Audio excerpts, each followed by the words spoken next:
एक बार की बात है, विद्याधरपुर शहर में एक राजनेता मोहन रॉय रहते थे। अपनी रुपहले जुबान से मोहन राजनीतिक स्तर पर ऊपर उठे और लोगों को पारदर्शिता, ईमानदारी और जवाबदेही का वादा किया। हालांकि बंद दरवाजों के पीछे मोहन उस नेक नेता से बहुत दूर थे जैसा उन्होंने खुद को चित्रित किया था। उन्होंने धनी निगमों के साथ सौदे किए, व्यक्तिगत लाभ के लिए मुनाफे का व्यापार किया और अपने हितों की पूर्ति के लिए जनता की राय में हेरफेर किया। मोहन धोखे में माहिर था। वह अपनी शक्ति और प्रभाव को बनाए रखने के लिए झूठ के जटिल जाल बुनता था। इन कार्डों की बदौलत वह चुनाव जीत गए, लेकिन विद्याधरपुर गांव में कोई विकास नहीं हुआ। लेकिन मोहन ने खूब पैसा कमाया। एक बार फिर चुनाव आया तो मोहन ने चुनाव प्रचार में फिर से कई झूठे वादे किए, जैसे इस बार चुनाव के बाद मैं मंत्री बनूंगा और फिर हम विद्याधरपुर में कई अच्छे स्कूल, कई कारखाने, 24 घंटे बिजली, मल्टी स्पेशलिस्ट अस्पताल बनाएंगे और सभी लोगों को हर महीने 2000 रुपए मिलेंगे।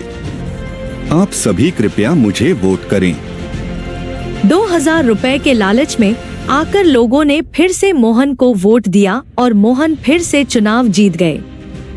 जैसे मोहन ने विकास के लिए कोई काम नहीं किया है और अगर कोई आम आदमी उनसे मिलने जाता है तो वे मोहन के आसपास मोहन के सिक्योरिटी नहीं छोड़ते। अगर कोई मोहन से सीधे मदद मांगे तो वह कहेगा कि तुम मूर्ख लोग, दो कौड़ी की भिखारी, तुम सालों मुझे अपना वोट दें क्योंकि मैंने चुनाव में बहुत पैसा खर्च किया है। मूल रूप से मैंने तुम्हारा वोट खरीदा है।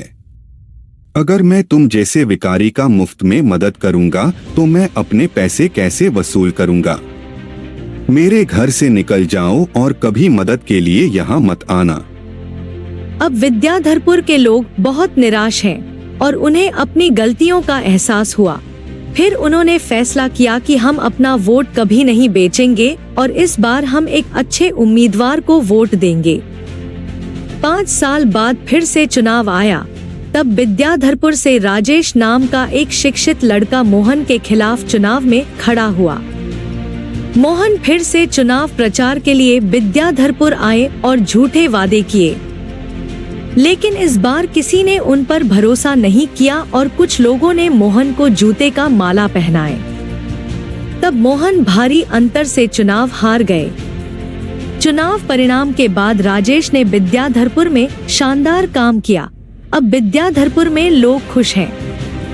दोस्तों, इस कहानी से हमने सीखा कि कैसे धोखा और भ्रष्टाचार जनता के विश्वास को खत्म कर सकता है और सबसे करिश्माई नेताओं की विरासत को भी धूमिल कर सकता है। और सबसे महत्वपूर्ण बात यह है कि कभी भी कुछ पैसों के लिए अपना वोट न बेचें। Always vote to a perfect candidate. मेरे प्यारे दोस्तों, अगर यह कहानी अच्छी है तो वीडियो को लाइक करें, इस वीडियो को शेयर करें और हमारे चैनल को सब्सक्राइब करें और खुश रहें। देखने के लिए धन्यवाद। अगर आपको और कहानी चाहिए तो कमेंट करें। नमस्कार।